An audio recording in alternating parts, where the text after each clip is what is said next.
থেকে আমি আবারও হাজির হয়েছি জৈব যৌগ নামকরণ দ্বিতীয় পর্ব নিয়ে। তো আজকের যে ক্লাস, সেই ক্লাসে আমরা শিখব হচ্ছে অ্যালকিন। আমরা গত ক্লাসে শিখেছিলাম অ্যালকেন, এবং আজকে আমরা alkyne, অ্যালকাইন, aldehyde, alcohol, carboxylic acid এবং এই সকল কার্যকরী মূলকের এই সকল সমগোত্র শ্রেণীর আমরা আজকে নামকরণ করব। তো আজকে এখন শুরু করছি অ্যালকিন দিয়ে। আচ্ছা, আমার কথা যদি তোমাদের কাছে স্পষ্ট না হয় তাহলে আমাকে কমেন্টের মাধ্যমে জানাও। আমার কথা যদি তোমাদের স্পষ্ট না লাগে আমাকে অবশ্যই কমেন্ট করে জানাও। আমি তোমাদের কমেন্টের অপেক্ষা রইলাম, তোমরা জানাও।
আমার সাউন্ডে কোনো সমস্যা হচ্ছে?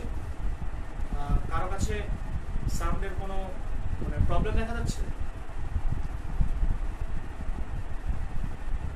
আমার সাউন্ডে কোনো প্রবলেম হচ্ছে কিনা কমেন্ট করে জানাও।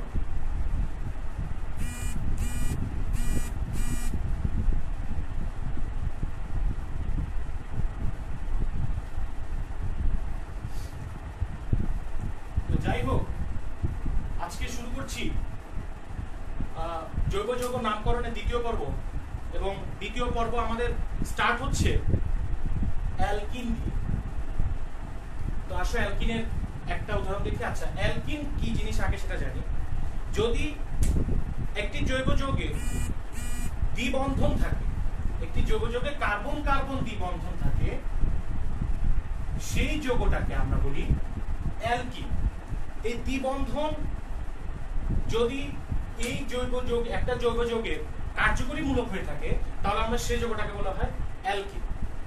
সেখানে অবশ্যই কার্বন কার্বন দ্বিবন্ধন থাকে, যেখানে একটি বন্ধন হচ্ছে সিগমা আর একটি বন্ধন হচ্ছে পাই। তো এই কার্বন কার্বন দ্বিবন্ধন যুক্ত যেই সকল জৈব যৌগ আছে তাদেরকে আমরা বলি অ্যালকিন। তাহলে আসো একটা উদাহরণ দেখি। CH C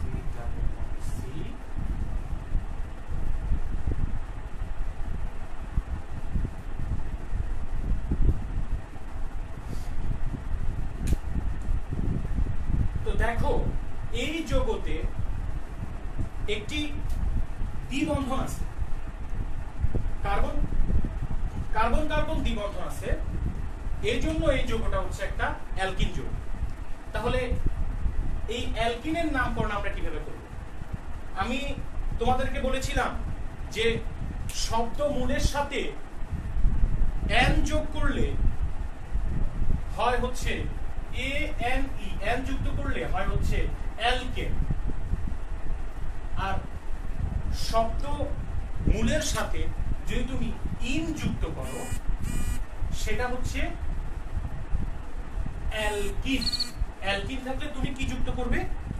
অ্যালকিন থাকলে তুমি ইন যুক্ত করবে। তো তাহলে দেখো যে এইটার নাম কি হতে পারে। এই জৈব যৌগের তুমি দেখে বুঝতেছো যে এইটা হচ্ছে এটা প্রধান শিকড়। আমি বলেছিলাম গত ক্লাসে যে জৈব যৌগের নামকরণ নির্ণয় করতে হলে আমাদের সর্বপ্রথম যে কাজটা করতে হবে সেটা হচ্ছে প্রধান শিকড় নির্ণয় করা। তো তাহলে আসো, এইটা হচ্ছে প্রধান শিকড়। তো এই প্রধান শিকড়ে কয়টা কার্বন? 1 2 3 4, 4টা কার্বন। তাহলে নিশ্চয় হবে বিউট। আর বলেছিলাম অ্যালকিন হলে যুক্ত হবে ইন, তাহলে এটার নাম কি? বিউটিন। তো বিউটিন, কোনো সন্দেহ নেই এটার জৈব যৌগের নাম হচ্ছে বিউটিন। তবে একটা সমস্যা আছে। সমস্যা কি? দেখো তো, এই নামটা দেখে তুমি বলতে পারবে যে দ্বিবন্ধনের অবস্থানটা কোথায়? তুমি এই নামটা দেখে, বিউটিন নামটা দেখে বলতে পারবে না যে দ্বিবন্ধনটা এখানে না এখানে না এখানে, তুমি বলতে পারবে না। সো এই দ্বিবন্ধনের অবস্থানটা নির্ধারণ করা জরুরি। তো দেখো দ্বিবন্ধনটা কোথায় আছে। দ্বিবন্ধনটা দেখো 1 নম্বর কার্বন, 2 নম্বর কার্বন। আমি যদি বলি 1 2 3 4, দ্বিবন্ধনটা আছে 2 আর 3 এর মধ্যে, তাই না? দ্বিবন্ধনটা যে কার্বন থেকে শুরু হয়েছে সে কার্বনকে আমরা চিহ্নিত করব এবং বলবো এটা হচ্ছে বিউটিন 2। এই বিউটিন 2 দেখে তুমি বলতে পারো যে এটা হচ্ছে এমন একটা 4 কার্বন বিশিষ্ট অ্যালকিন যার দ্বিবন্ধন 2 নম্বর কার্বনে শুরু হয়েছে। তো তাহলে এটা যদি হয় বিউটিন, আমি যদি একটা এক্সাম্পল দিই যে CH2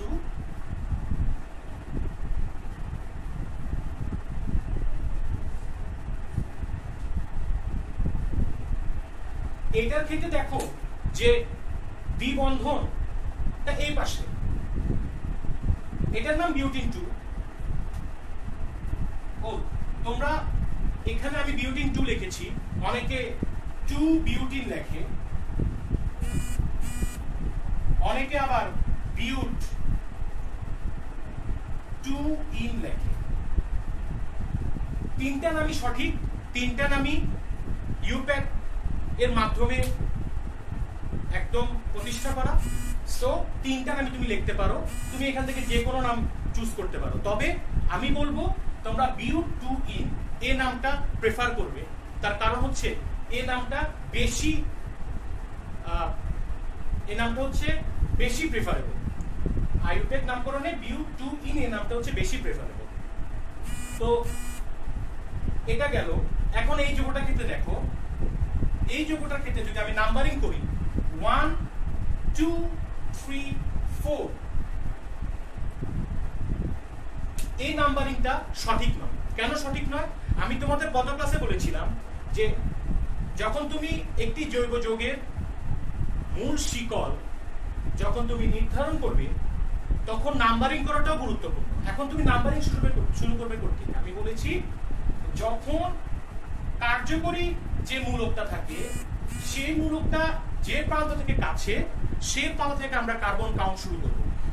অ্যালকিনের ক্ষেত্রে দ্বিবন্ধন যে কার্বনের প্রান্ত থেকে কাছে সে কার্বন থেকে আমরা কাউন্ট শুরু করব। তাহলে কাউন্টটা কি হবে? কাউন্ট হবে 1 2 3 4, এটা হবে। তাহলে বলো তো এই জৈব যৌগের নামটা কি হতে পারে? জৈব যৌগের নাম আমরা দেখতেছি 1 2 3 4, তাহলে নিশ্চয়ই বিউট। আর যেহেতু অ্যালকিন সেহেতু বিউটিন। আর দেখো দ্বিবন্ধনটা শুরু হয়েছে 1 নম্বর কার্বনে, তাহলে এটার নাম হবে বিউটিন 1। আমি বলেছি তোমরা বিউট 1 ইন লিখতে পারো, তোমরা 1 বিউটিনও লিখতে পারো। তবে আমি বলবো তোমরা এটা প্রেফার করবে বেশি। তো তাহলে দেখো যে এই বিউটিন 1 এই যৌগটার ক্ষেত্রে আমরা কি বুঝতেছি যে দ্বিবন্ধনটা শুরু হয়েছে কোথা থেকে? কার্বন প্রথমটা থেকে। তাহলে এই উদাহরণ যদি বুঝে থাকো তাহলে আমরা আসলে একটা নেক্সট আরেকটা উদাহরণ বুঝি।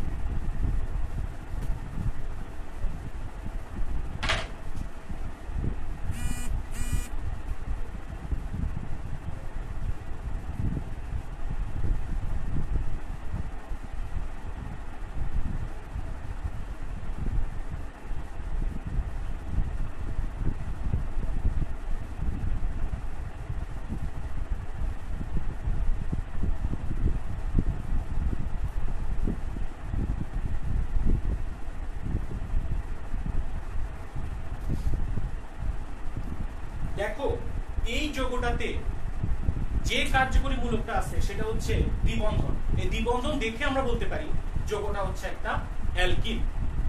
এই দ্বিবন্ধন ছাড়া অন্য কোনো কার্যকরী মূলক নেই, তাহলে এই দ্বিবন্ধন দেখে বলতে পারি যৌগটা কি অ্যালকিন। তাহলে আসো যৌগ নামকরণ করি। আমি একটু আগে বললাম যে এটা যদি হয় মেইন শিকল তাহলে কাউন্ট শুরু করতে হবে দ্বিবন্ধন যে কার্বন থেকে কাছে সেখান থেকে। তাহলে 1 2 3 4 5 6 একটা 6 কার্বন বিশিষ্ট একটা অ্যালকিন, তাহলে অবশ্যই কি হবে হেক্স। আর দেখো তো দ্বিবন্ধনটা কোথায়? দ্বিবন্ধনটা আছে 1 নম্বর কার্বনের সাথে, তাহলে হেক্স 1 ইন। এখন এখানে কিছু মূলক আছে, 3 নম্বর কার্বনে মিথাইল মূলক, 5 নম্বর কার্বনে ব্রোমাইড মূলক। দেখো 5 নম্বর কার্বনে দুইটা ব্রোমো মূলক আছে, তাহলে কি লিখবো 5 5 die bromo 3 methyl hex 1 in বা হেক্সিন 1, যেটাই তোমরা বলো না কেন। তাহলে দেখো তো এই যে নামকরণ, এই নামকরণটা প্রায় অ্যালকেনের সিমিলার। জাস্ট আমাদের দেখতে হবে যে এই দ্বিবন্ধনটা কোথায় আছে সেটা দিয়ে আমরা লিখবো। লেখার পর অ্যালকেনের মতোই আমরা এই যে গ্রুপগুলো আছে, এই যে মূলকগুলো আছে, এই মূলকগুলোর নাম আমরা পরবর্তীতে লিখব। তাহলে আসো আরেকটা উদাহরণে আসি।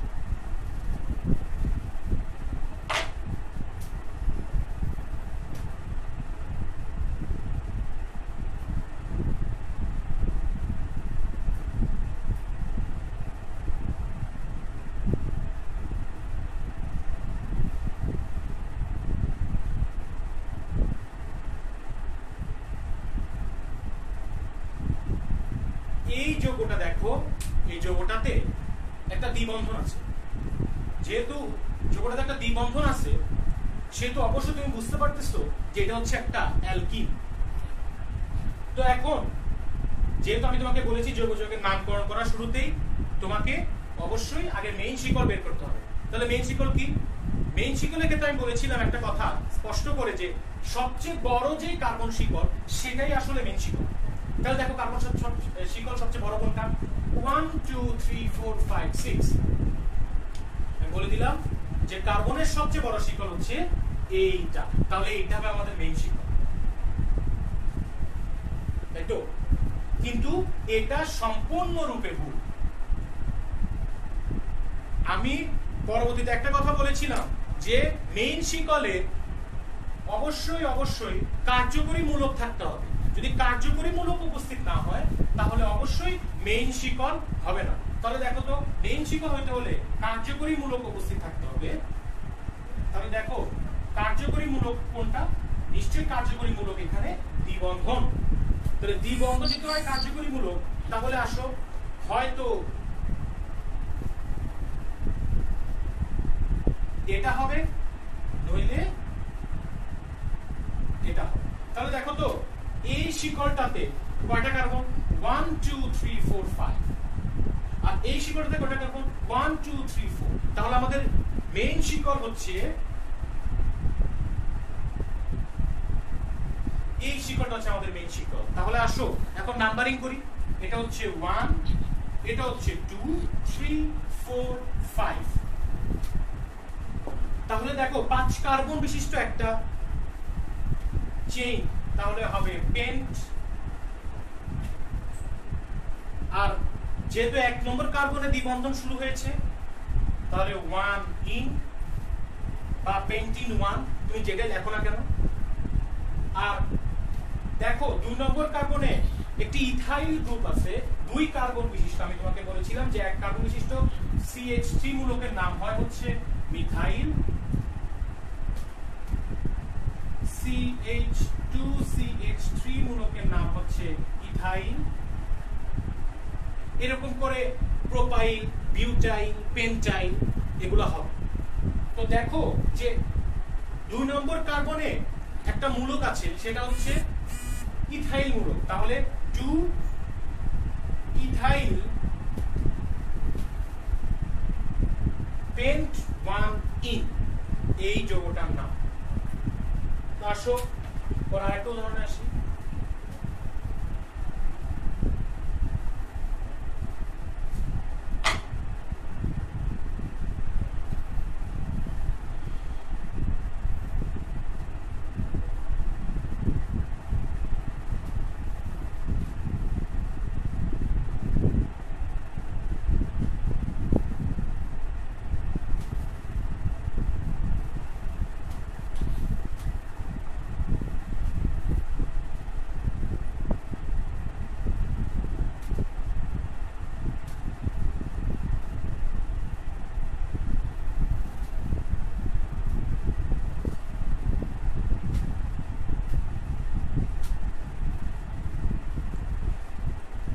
দেখো এই যৌগটা খেয়াল করো, এই যৌগটাতে একটা দ্বিবন্ধন আছে। এই দ্বিবন্ধন থাকার কারণে যৌগটাকে আমরা বলতে পারি যৌগটা হচ্ছে একটা অ্যালকিন যৌগ। তো যেহেতু অ্যালকিন তাহলে আমাদের মেইন চেইন বের করতে হবে। দেখেই বোঝা যাচ্ছে মেইন চেইন হচ্ছে 1 2 3 4 5 6। তাহলে দেখো যে 1 2 3 4 5 6 হেক্স 1 ই, সরি হেক্স 2 নম্বর কার্বনে যেহেতু আছে হেক্স 2 ই। এখন আসলে নাম্বার একটু 1 2 3 4 5 6। তাহলে দেখো যে 2 নম্বর কার্বনে ইন, এই জন্য ডাবল বন্ড, এই জন্য আমরা বললাম হেক্স 2 ইন। আর দেখো তো 3 নম্বর কার্বনে আছে একটা মিথাইল মূলক, 4 নম্বর কার্বনে আছে একটা ব্রোমিন মূলক, 5 নম্বর কার্বনে নাইট্রো মূলক, অ্যামিন মূলক। তাহলে আসো যে অ্যামিন, নাইট্রো, মিথাইল,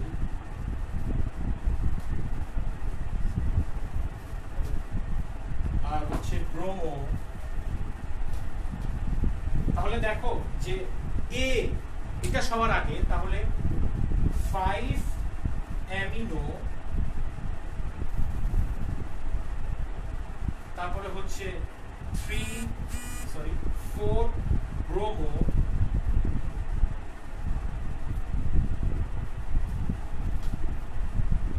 তারপরে হচ্ছে 3 মিথাইল, 5 নাইট্রো, হেক্স 2 ইন।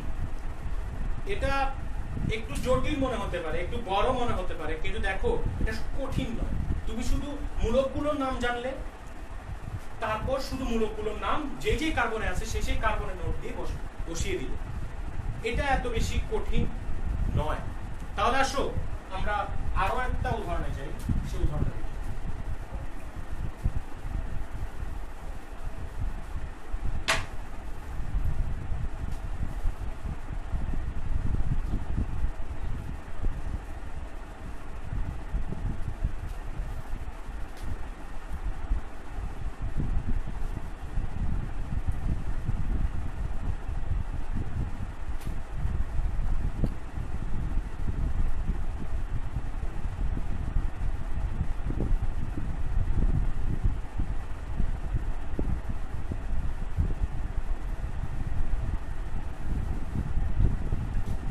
এই যৌগের দিকে তাকাও, এই যৌগটাতে যেহেতু দ্বিবন্ধন আছে তাই তুমি বলতে পারো যে যৌগটা হচ্ছে একটা অ্যালকিন। কিন্তু সমস্যা হচ্ছে এখানে দ্বিবন্ধন একটা না, এখানে দ্বিবন্ধন হচ্ছে দুইটা। তাহলে তুমি এখন এটার নামকরণ কিভাবে করবে? তুমি খেয়াল করো যে দুইটা দ্বিবন্ধন, তাহলে কার্বন যদি তুমি এখান থেকে সিরিয়াল করো 1 2 3 4 5 6 7 8, এটা অক্ট, এর মধ্যে কোনো সন্দেহ নেই। বাট একটা জিনিস খেয়াল করো যে এখান থেকে কার্বন সংখ্যা কাউন্ট করলে 2 নম্বর কার্বনে অ্যালকিন 2 যোগ 5 নম্বর কার্বনে অ্যালকিন 5 সমান সমান 7। আর যদি এই পাশ থেকে কাউন্ট করো 1 2 3 4 5 6 7 8, তাহলে দেখো 3 নম্বর কার্বনে অ্যালকিন আর হচ্ছে 6 নম্বর কার্বনে অ্যালকিন। তাহলে এইখানে হবে হচ্ছে 9, কম হচ্ছে 7। তাহলে আমাদের কাউন্ট করতে হবে এদিক থেকে, এই কাউন্ট সঠিক। তাহলে দেখো অক্ট ঠিক আছে, বাট দুইটা যেহেতু আমরা লিখব 2 5 ডাই ই, 2 5 অক্ট 2 5 ডাই ই।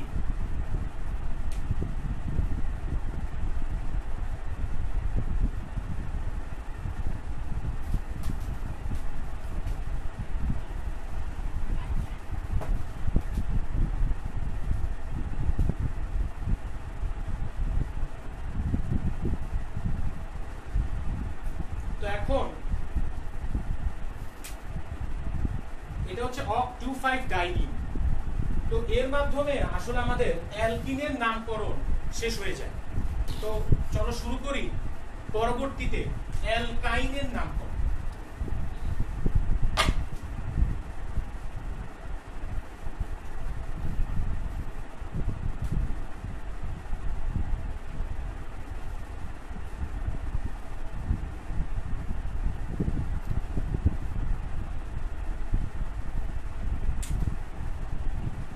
অ্যালকাইনের নামকরণ খেয়াল করো যে অ্যালকাইন কাকে বলতেছি?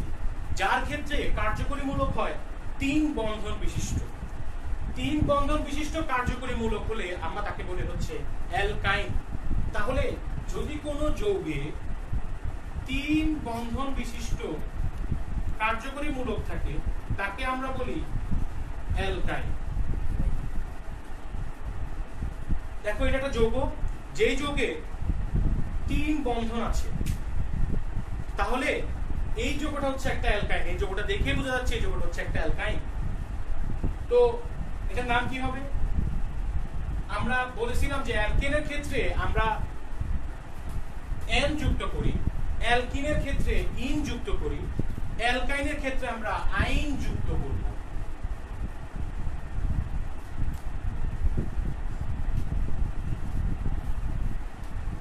অ্যালকাইনের ক্ষেত্রে আমরা আইন যুক্ত করব। তো দেখো যে এটা হচ্ছে 3 কার্বন বিশিষ্ট একটা অ্যালকাইন, তাহলে লিখলাম প্রো। আর যেহেতু বলছি আইন যুক্ত করব তাহলে প্রোপাইন। ত্রিবন্ধনটা কোন জায়গায় আছে সেটা ইম্পর্টেন্ট। ত্রিবন্ধন দেখো আছে 1 নম্বর কার্বনে। আমি অ্যালকাইন প্রায়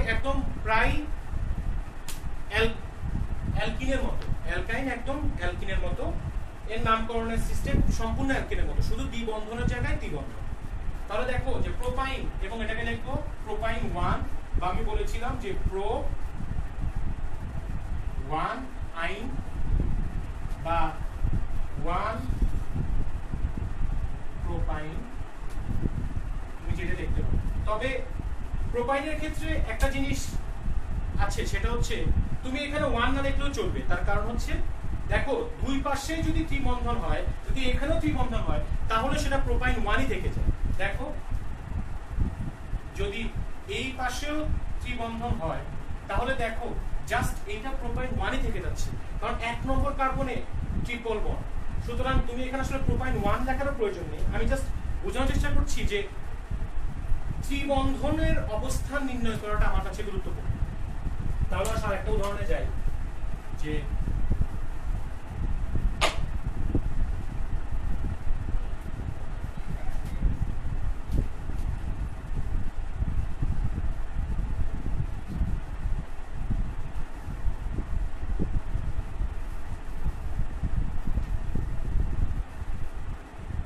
এই উদাহরণ দিকে তাকাও। মেইন শিকল, কার্বনের মেইন শিকল ইম্পর্টেন্ট, কার্বনের মেইন শিকল হচ্ছে এটা। তো নাম্বারিং করো, যেহেতু ত্রিবন্ধন এটা এই কার্বন কাছে, সেহেতু আমরা এখান থেকে নাম্বারিং করব। 1 2 3 4 5 6।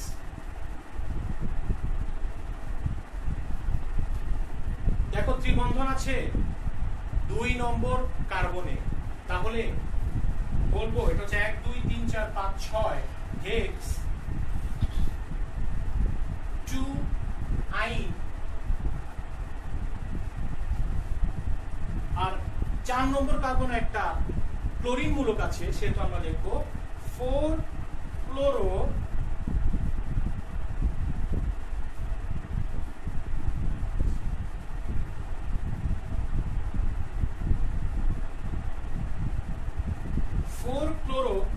হেক্স 2 আইন। তাহলে এখন দেখো এই যৌগটার ক্ষেত্রে, আমি আবারও বলছি এই যৌগটার ক্ষেত্রে দেখো মেইন শিকল এর যেখানে ত্রিবন্ধন আছে ওইটা যে প্রান্ত থেকে কাছে সেই প্রান্ত থেকে আমাদের কাউন্টিং শুরু করতে হবে। তারপর আমরা লিখলাম যেহেতু 6 কার্বন বিশিষ্ট সেহেতু লিখলাম হেক্স। 2 নম্বর কার্বনের ট্রিপল বন্ড আছে সেহেতু 2 আইন। আর 4 নম্বর কার্বন একটা ক্লোরিন মূলক আছে, এই জন্য 4 ক্লোরো হেক্স 2 আইন। এটা হচ্ছে এটা ইউপ্যাক মেইন। তো পরবর্তী আরেকটা উদাহরণ আসো, যে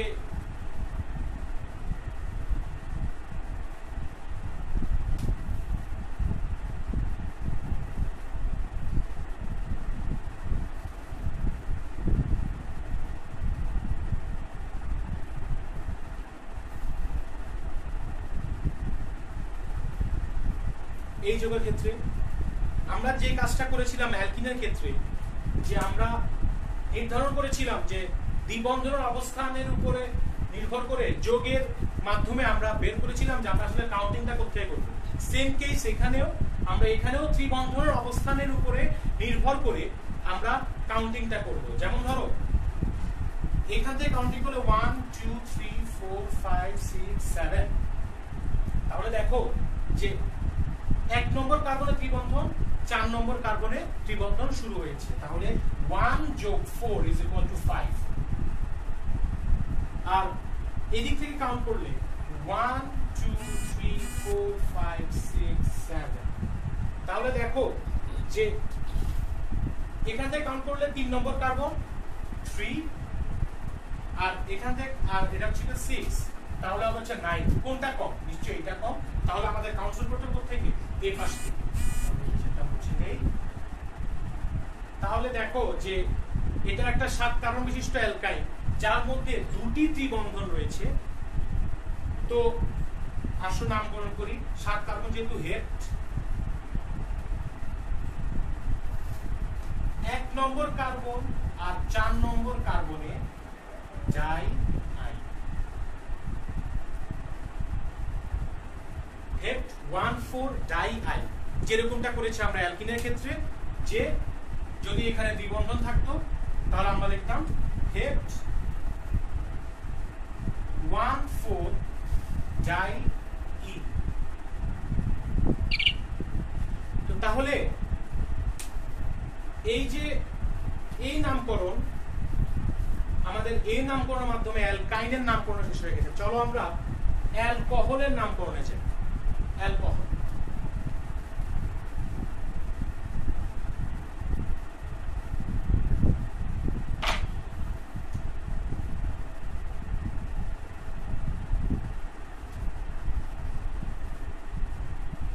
অ্যালকোহল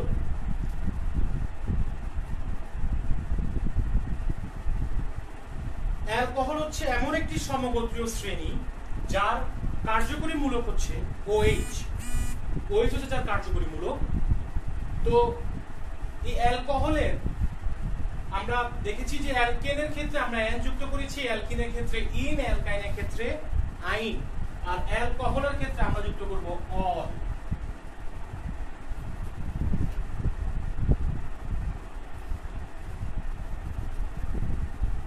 অ্যালকোহলের ক্ষেত্রে আমরা অল যুক্ত করব। দশ একটা উদাহরণে CH3CH2OH। খেয়াল করো, এটা একটা দ্বি কার্বন বিশিষ্ট যৌগ এবং এটার কার্যকরী মূলক হচ্ছে OH। তাহলে এই যৌগটার ক্ষেত্রে এই যৌগটার নাম কি হবে? এই যৌগটার নাম হবে ইথ। এবং দেখো বলছিলাম যে অ্যালকোহল থাকলে অল যুক্ত হয়, তাহলে হবে ইথানল। ইথানল, এই যৌগটার নাম হচ্ছে ইথানল। এখন আরেকটা উদাহরণে আসি, CH3CH2CH2OH। এই উদাহরণের ক্ষেত্রে দেখো 3 কার্বন বিশিষ্ট একটি যৌগ যার কার্যকরী মূলক হচ্ছে OH। তাহলে এই যৌগের নামটা কি হবে? যেহেতু 3 কার্বন সেহেতু প্রো, আর যেহেতু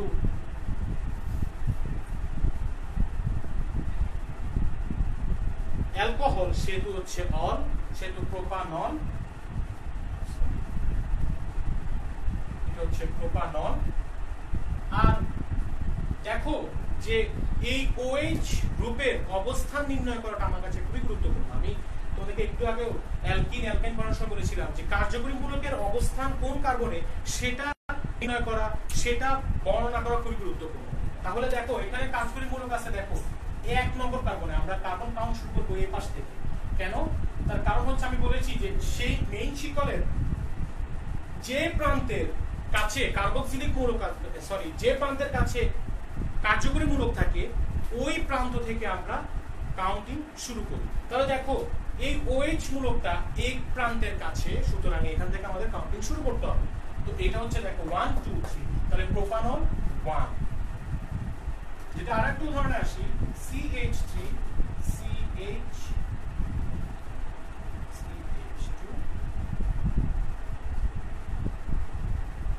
এটার ক্ষেত্রে দেখো এটার মতো 3 কার্বন বিশিষ্ট, বাট এটাও একটা অ্যালকোহল, বাট এখানে OH মূলকের অবস্থানের পরিবর্তন ঘটেছে। OH মূলক দেখো কোন কার্বনে আছে, যদি এখান থেকে কাউন্টিং শুরু করি 1 2 3, OH মূলক দেখো 2 নম্বর কার্বনে আছে, তাহলে এটার নাম কি হবে? এটার নাম হবে প্রোপানল 2। তোমরা প্রোপ 2 অল এটাও লিখতে পারো, এটাও লিখতে পারো প্রোপ 2 অল, এটাও লিখতে পারো। আমি তোমাকে বলেছি, তোমাদেরকে বললাম যে এটাও লিখতে পারো, এটাও লিখতে পারো, তবে আমি প্রেফার করব যে তোমরা এইটা দেখো প্রোপ 2 অল, এটা বেশি প্রেফারেবল। তাহলে বুঝতে পারছো যে OH মূলক থাকলে আমরা তাকে অ্যালকোহল বলবো, এবং মেইন শিকলের যে প্রান্তে OH মূলক আছে সেই প্রান্ত, যে প্রান্তের কাছে OH মূলক আছে সেই প্রান্ত থেকে আমাদের কাউন্ট শুরু করতে হবে। এরপর আমাদের নামকরণের সময় OH মূলকের অবস্থান ডিটারমাইন করতে হবে। তাহলে দেখো আমরা আরো কিছু উদাহরণে যাই, তাহলে বিষয়টা অনেক ক্লিয়ার।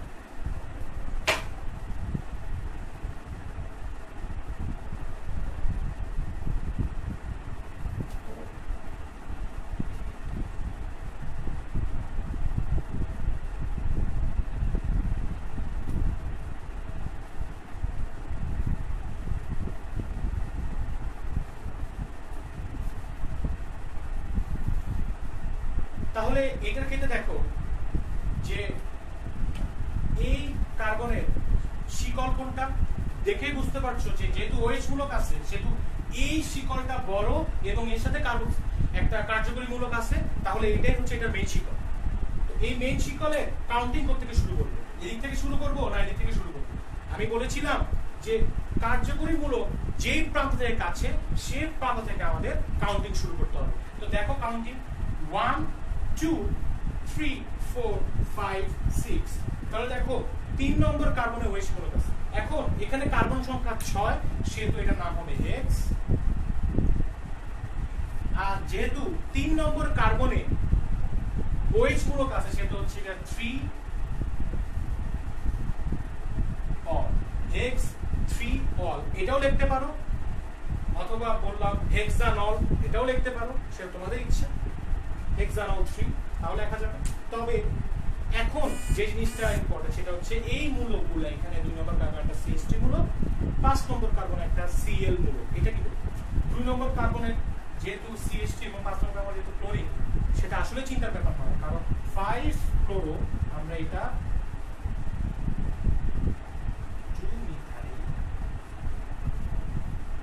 এই নামকরণটা আমরা অ্যালকেন পড়ানোর সময় শিখেছি। তাহলে দেখো যে 5 ক্লোরো 2 মিথাইল হেক্স 3 অল এটাও যেরকম হবে 5 ক্লোরো 2 মিথাইল হেক্সানল 3 এই নামকরণটাও হবে। তবে আমি আবারও বলছি এই নামটা আমি নিজে প্রেফার করি বেশি, এবং আসলে এই নামটা বেশি প্রেফারেবল। তাহলে আসো আরেকটা উদাহরণে যাই।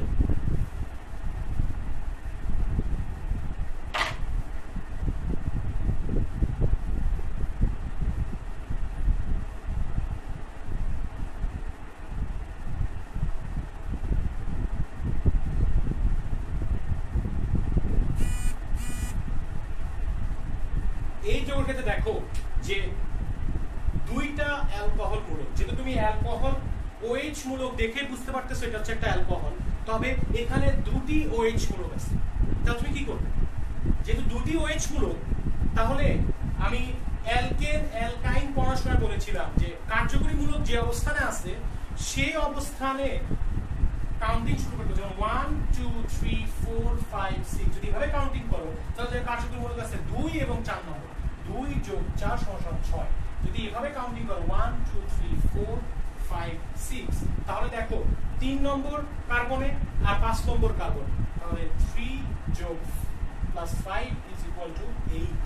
তাহলে দেখো যে নিশ্চয়ই এইটা কম, তাহলে আমাদের কাউন্টিং করতে থেকে শুরু হবে, আমাদের কাউন্টিং শুরু হবে এইটা 1 2 3 4 5 6। তাহলে এটা 6 কার্বন বিশিষ্ট হেক্স, 2 এবং 4 নম্বর কার্বনে দুটি হাইড্রোক্সাইড OH মূলক বা হাইড্রোক্সাইড মূলক আছে, তাহলে হবে হচ্ছে 2 4 ডাই অল, 2 4 ডাই অল, এটা হচ্ছে এই যৌগটার নাম। তাহলে একটা জিনিস খেয়াল করো যে প্রত্যেকটা ক্ষেত্রে ডাই অল যদি 3টা থাকতো OH সেক্ষেত্রে আমরা বলতাম ট্রাই অল, যদি 4টা থাকতো তাহলে টেট্রা অল, এরকম করে করে আস্তে আস্তে আমরা হেক্সা অল, পেন্টা অল, এরকম করে আমরা নামকরণগুলো করি। তো অ্যালকোহল মূলকের নামকরণ এখানেই আসলে শেষ হয়ে যায়। এরপরে চলো আমরা আরেকটা সমগোত্রীয় স্ট্রিং ধরি, সেটা হচ্ছে অ্যালডিহাইড।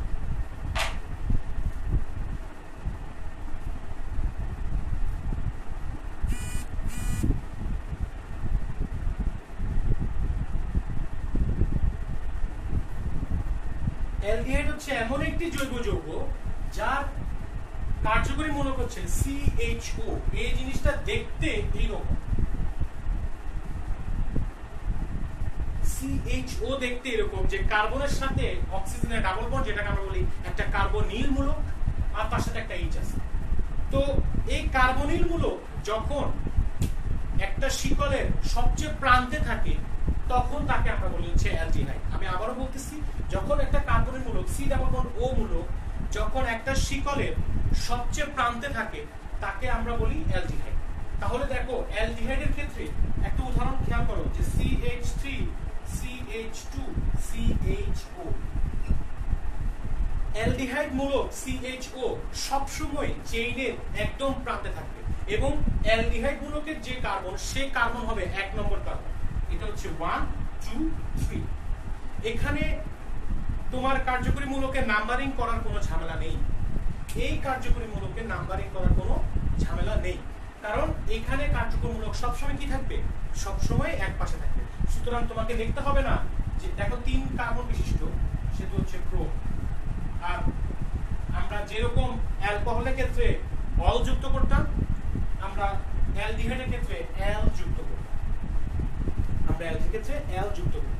তাহলে এটার নাম হবে প্রোপানেল। আর তোমাকে এখানে আগের যেই কার্যকরী মূলক এর সমগত শ্রেণীগুলো পড়িয়েছিলাম, সেখানে বলেছিলাম যে এটা হচ্ছে আমাকে কার্যকরী মূলকের অবস্থান নির্ণয় করা খুবই গুরুত্বপূর্ণ, কিন্তু এই ক্ষেত্রে এই ঝামেলা নেই, কারণ আমরা জানি সবসময় অ্যালডিহাইড মূলক থাকবে একদম কর্নারে। তাহলে তোমাকে লিখতে হবে না প্রোপানল 1 প্রোপানেল 1, এটা লিখতে হবে। তাহলে আসো এবার একটু আরেকটা উদাহরণ দেখি। যে CH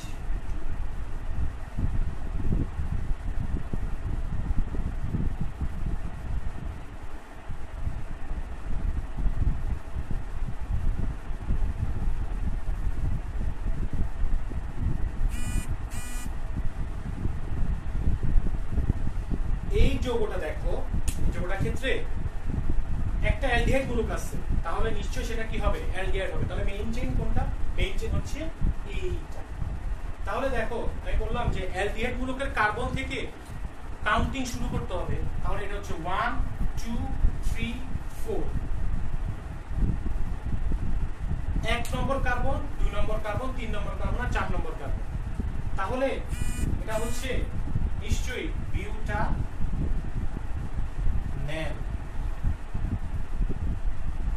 বিউটানেল।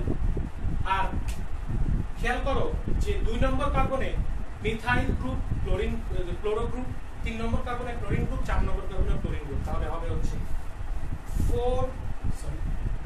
2 3 4 ট্রাই ক্লোরো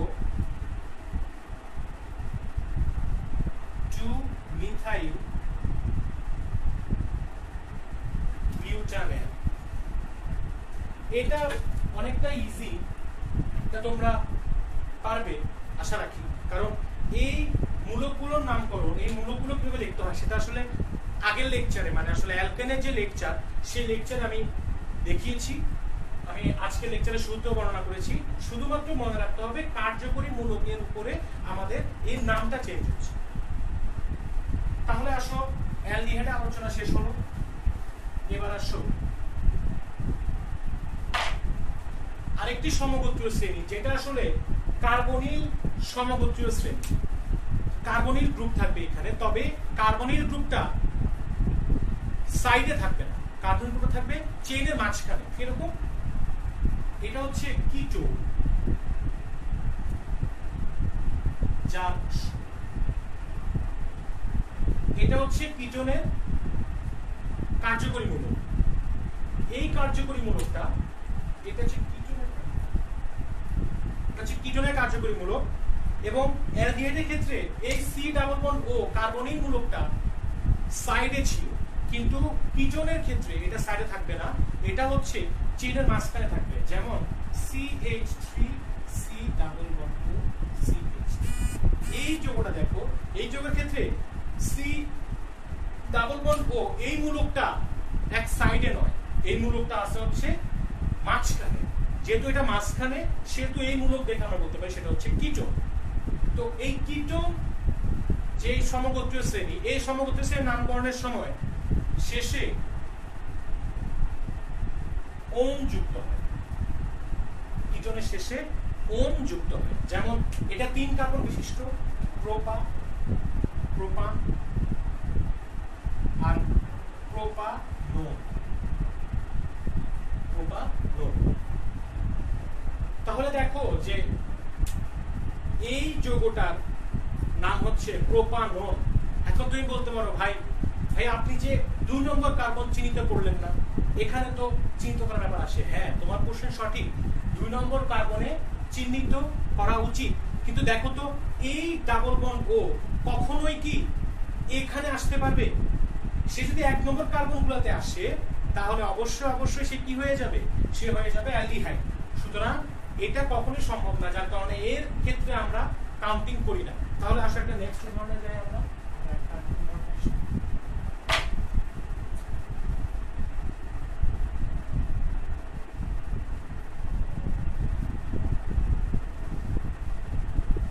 এটার দিকে দেখো,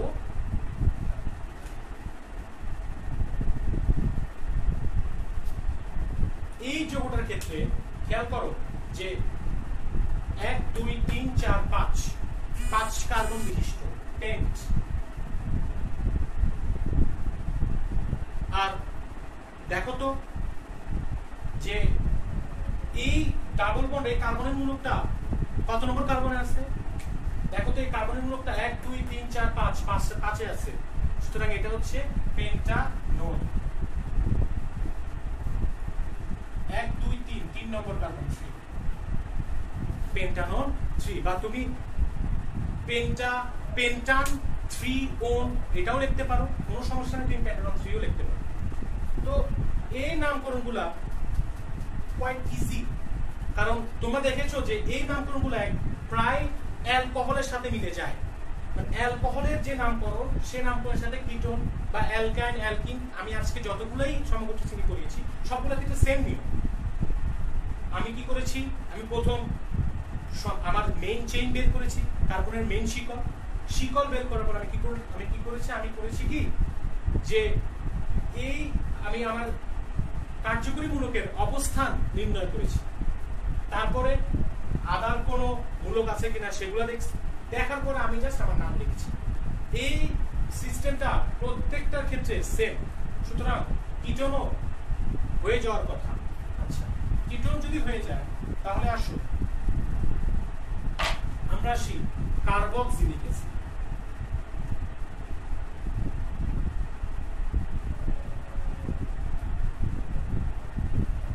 কার্বক্সিলিক অ্যাসিডের ক্ষেত্রে এটার কার্যকরী মূলক হচ্ছে COOH। COOH দেখতে আসলে কিরকম? একটা কার্বনের মূলক আছে, একই কার্বনে অ্যালকোহল মূলক আছে, এটাকে আমরা বলবো কার্বক্সিলিক অ্যাসিড। এই কার্বক্সিলিক অ্যাসিড মূলক সব সময় একটা যৌগের প্রান্তে থাকে। এই কার্বক্সিলিক অ্যাসিড সব সময় একটা যৌগের প্রান্তে থাকে। তাহলে দেখো কিরকম যে CH3COOH, এই যৌগে কার্বক্সিলিক মূলকটা একদম প্রান্তে এবং সবসময় প্রান্তে থাকবে। তাহলে এই যৌগটার নাম কি? 2 কার্বন বিশিষ্ট ইথ আর কার্বক্সিলিক অ্যাসিড মূলক থাকলে এই যৌগটার নামের পিছনে নোয়িক অ্যাসিড যুক্ত হবে। নোয়িক অ্যাসিড, কার্বক্সিলিক হলে নোয়িক অ্যাসিড যুক্ত হবে। তাহলে এটার নাম কি? Ethanoic acid. এটা হচ্ছে ইথানোয়িক অ্যাসিড, সরি এটা ওয়িক অ্যাসিড। কার্বক্সিলিক অ্যাসিড হলে ওয়িক অ্যাসিড যুক্ত হবে এবং এই যৌগটার নাম হচ্ছে ইথানোয়িক অ্যাসিড। তাহলে আসো আরেকটা উদাহরণে যাই। যদি এরকম হয় যে carboxylic acid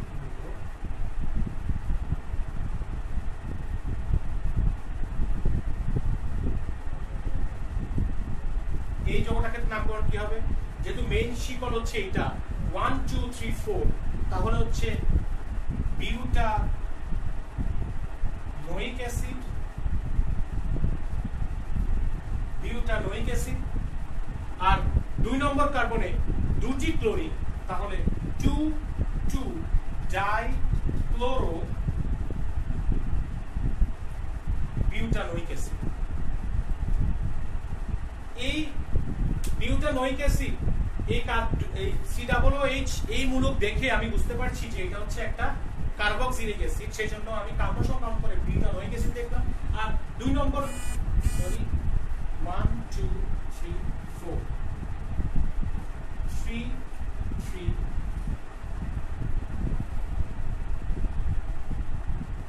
3 3 dichloro butanoic acid.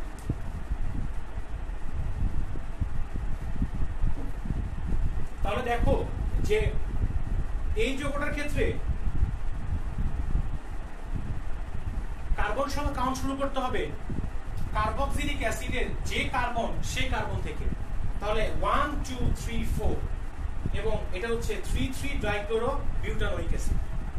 চলো পরবর্তী উদাহরণে আসি।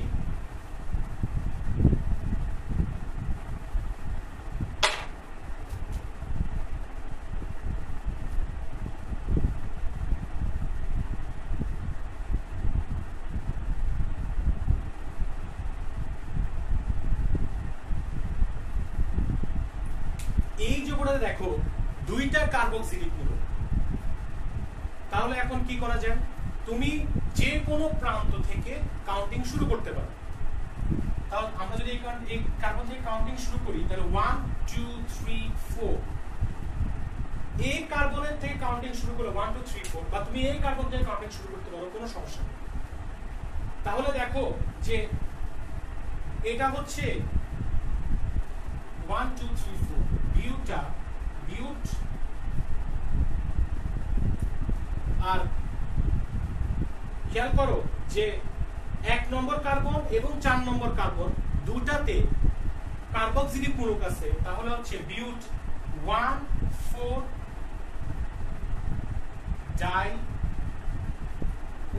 Acid, 1 4 ডাইওইক acid. অনেকেই আরো একটা নামকরণ আছে, সেখানে অনেকে দেখে বিউটান 1 4 ডাইওইক অ্যাসিড, দুটোই সঠিক। তুমি এই নামকরণ করতে পারো, এই নামকরণ করতে পারো, কোনো সমস্যা নেই, দুটোই সঠিক।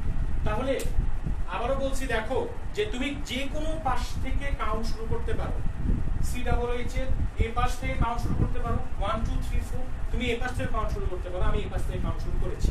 তাহলে দেখো যে 1 2 3 4 চার কার্বন বিশিষ্ট, তাহলে বিউট, আর 1 আর 4 কার্বনে ওইক অ্যাসিড আছে, কয়টা ওইক অ্যাসিড, দুইটা ওইক অ্যাসিড, তাই ডাইওইক অ্যাসিড। যদি 3টা ওইক অ্যাসিড থাকে সম্ভব এরকম যৌগ, তাহলে ট্রাইওইক অ্যাসিড, এরকম করে যদি 4টা থাকে তাহলে টেট্রাওইক অ্যাসিড। তো এখন দেখো যে এখন যদি এরকম হয় যে আমাদের অবশ্য কার্বক্সিলিক অ্যাসিডের নামকরণ শেষ হয়ে গেছে, এখন যদি এরকম যৌগ থাকে যে ধরো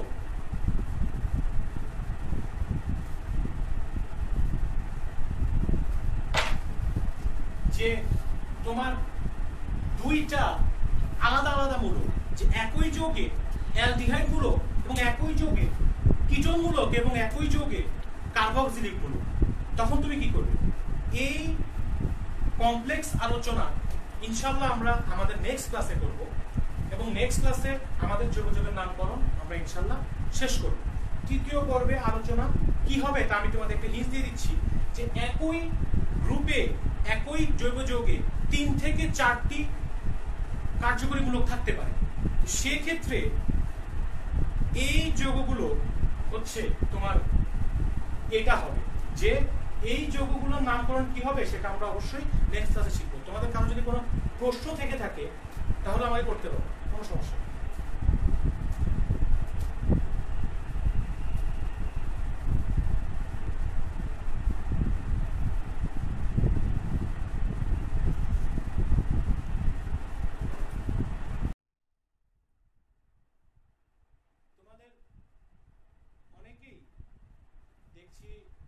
কমেন্টে আমার প্রশ্ন, আমি যেই উদাহরণগুলো লিখছি ওই উদাহরণগুলোর প্রশ্নের জবাব দিচ্ছ, এটা খুবই ভালো। এবং আমি চাইবো যে তোমরা সবাই আমি যে উদাহরণগুলো লিখি সাথে সাথে ওই উদাহরণের নাম তোমরা কমেন্টে লিখবে, এবং যাতে আমি বুঝতে পারি যে তোমরা আসলে বুঝতেছো। কারণ আজকে দেশে করোনা ভাইরাসের আক্রমণ হয়েছে, আমরা কেউ বেরোতে পারছি না, আমরা সবাই বাসায় বন্দী।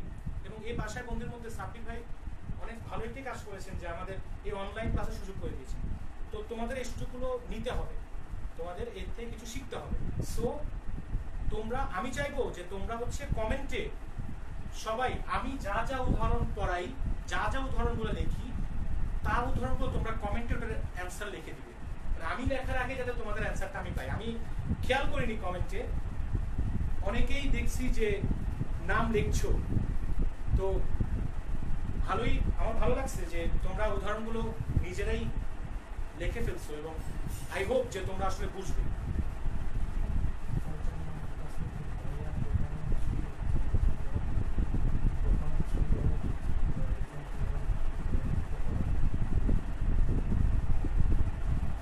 ফারজানা তাসলিম লিনা প্রশ্ন করেছো, ভাইয়া প্রোপান 3 অল অথবা হেক্সান 3 অল এভাবে লিখলে হবে না। কিভাবে লেখার কথা বলছো আসলে আমি মানে তোমার কোশ্চেনটা আসলে